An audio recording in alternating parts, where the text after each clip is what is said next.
जो लोग पिछले 11 महीने से कह रहे हैं कि सरकार हमारे ऊपर अत्याचार कर रही है, हमें न्याय नहीं दे रही है, और जब उन्हीं के मंच पर इस प्रकार का अत्याचार हो तो वो लोग क्यों पल्ला झाड़ लेते, आखिर कहते हैं कि हमारा कोई लेना देना नहीं है। नहीं, यही सवाल है, ये वाजिब सवाल है आपका कि न्याय और अन्याय दो खाना है।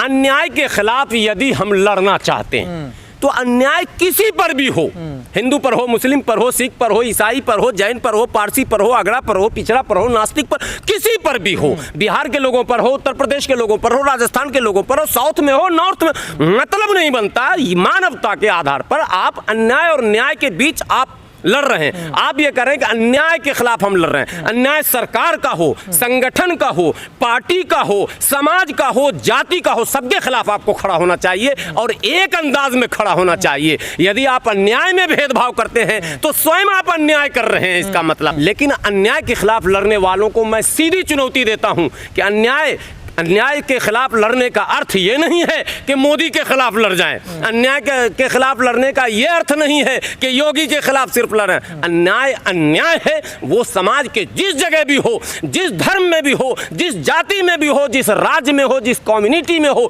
और यहाँ तक कि विश्व स्तर पर आपको मैं बता दूं कि जिस देश में भी हो, आपके अंदर वो क्षमता होनी चाहिए कि अन्याय के खिलाफ हम बोलेंगे, चाहे वो मेरा बाप ही क्यों ना हो। यह अंतिम बात बता चेहरा देख के नहीं, ये बस वही कोई चेहरा देखकर यदि चुप्पी साधता है, गोया वो बुराइयों को, अन्याय को आगे बढ़ाने में सहयोगी बन रहा है, उसका मुआविन बन रहा है, उसका मददगार बन रहा है। और ऐसे व्यक्ति और ऐसे संगठनों को हम लाइक नहीं करते, चाहे वो किसान संगठन हो। कोई अनोखा संगठन नहीं आया दुनिया में, भारत में हजारों लाखों संगठन है और सैकड़ों किसान संगठन है।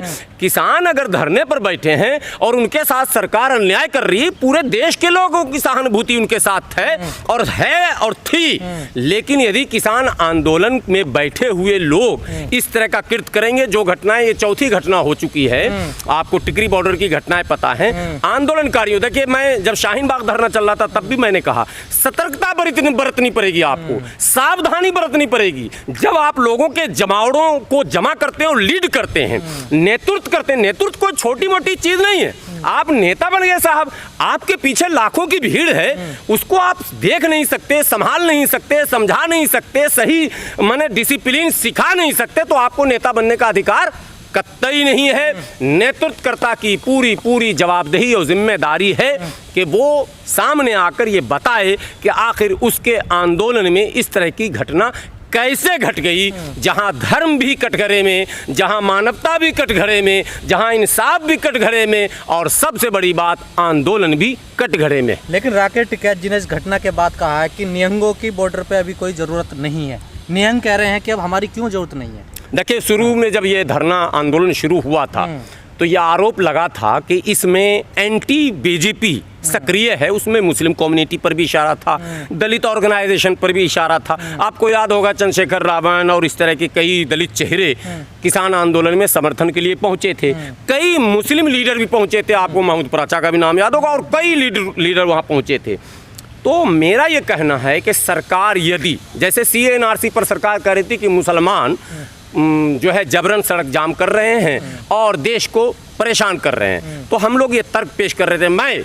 मैं हाफिज गुलाम सरवर, 10 वीडियो मेरे वायरल हुए, मैंने कहा CA मुसलमानों के खिलाफ कम, दलितों आदिवासियों के खिलाफ ज़्यादा है, NRC मुसलमानों के खिलाफ कम। मैंने एक वीडियो मेरा 17-18 तक चला था, मैंने उसमें कहा था कि ईसाइयों के भी खिलाफ है और बौद्धिस्टों के खिलाफ है। उसमें उदाहरण हमने तिब्बत का दिया था, चूंकि CA में इन्होंने पाकिस्तान, बांग्लादेश, अफगानिस्तान रखा। तिब्बत के शरणार्थी यहाँ लाखों की तादाद में, दलाई लामा भी हैं। आपने CA से तिब्बत को बाहर किया था, मैंने समझाने की कोशिश की थी, लेकिन मिसलीडेड प्रोटेस्ट था। आज मैं कह रहा हूं कि वो मिसलीडेड प्रोटेस्ट था। लेकिन तो मेरा कहना, जब सरकार आपको घेर रही है, सरकार आप पर आरोप लगा रही है और आप सावधान नहीं है, आप जो है निश्चिंत हैं, इसका मतलब कुछ और समझा जाएगा। जब आप कह रहे हैं कि सरकार हमको घेर रही है, संगठन घेर रही है, RSS घेर रही है, कई संगठन हमारे खिलाफ हैं, कई बार डिस्टर्ब किए गए, आप सावधान क्यों नहीं हुए? आप सतर्क क्यों नहीं हुए? आपने सिस्टम को क्यों नहीं डेवलप किया? भैया भेड़ चाल से नहीं चलेगा। देश बड़ा है, बहुत बड़ा है। दुनिया में अब बहुत जल्द हम पहले पायदान पर जनसंख्या के आधार पर आने जा रहे हैं, दस्तक दे रहे हैं, दूसरे पायदान पर हैं। इतनी बड़ी आबादी के बीच कोई संगठन ये कहे कि मैं देश की बड़ी आबादी को लीड कर रहा हूँ, आधी आबादी को लीड कर रहा हूँ, किसान संगठन के लोग कहते हैं, तो आपको सतर्कता उतनी ही बरतनी चाहिए थी, जो दुर्भाग्य से नहीं हुआ। और इसका परिणाम देर सवेर इस आंदोलनकारियों को भुगतना पड़ेगा।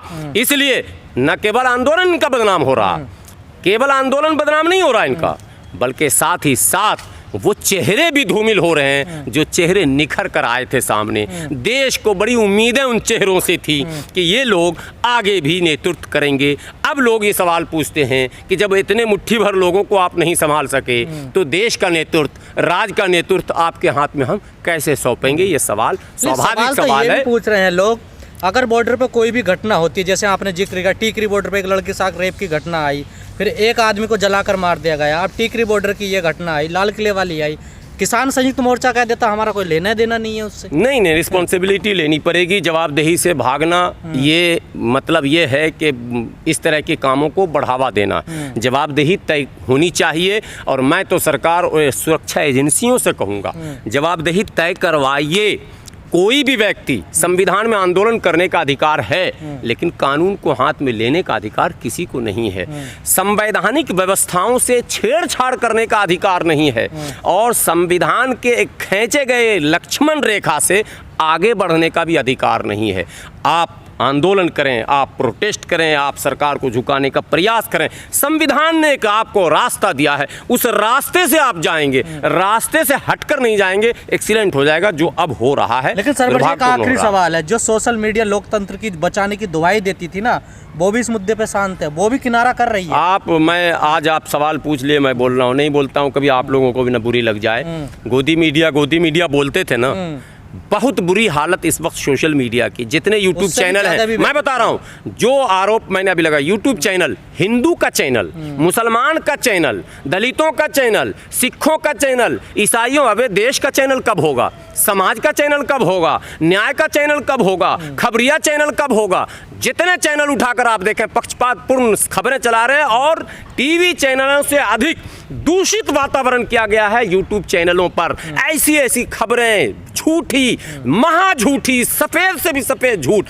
फैलाए जा रहे हैं और किसी के बचाव में अत्यधिक दबाव बनाया जा रहा और किसी को बदनाम करने में भी अत्यधिक शब्दों का प्रयोग किया जा रहा। ये यूट्यूब चैनल पर हो रहा बहुत दुर्भाग्यपूर्ण है। जब ये सोशल मीडिया का दौर शुरू हुआ था, आरंभ काल में लोगों की उम्मीदें जगी थीं कि चलो गोदी मीडिया से मुक्ति मिली है, अब जो है सोशल मीडिया पर अच्छी खबरें, सच्ची खबरें, विश्वास करने वाली खबरें मिलेंगी, लेकिन विश्वसनीयता पूरी तरह से समाप्त हो चुकी है। अब ये भी पेड न्यूज़ है, ये गोदी मीडिया नहीं है, ये पेड न्यूज़ है और ये ज़्यादा घातक अब सिद्ध हो रही है। इसलिए आप तमाम सोशल मीडिया पर जो विशेषकर यूट्यूब पर जो अपने आप को न्यूज़ चैनल कहते हैं, मैं उनसे विनती करता हूँ, आप लोगों के चैनल के माध्यम से और आप लोगों से भी विनती करता हूँ, बिल्कुल निर्भीक होकर आप पत्रकारिता करें। देश में निर्भीक पत्रकारों की अति आवश्यकता है।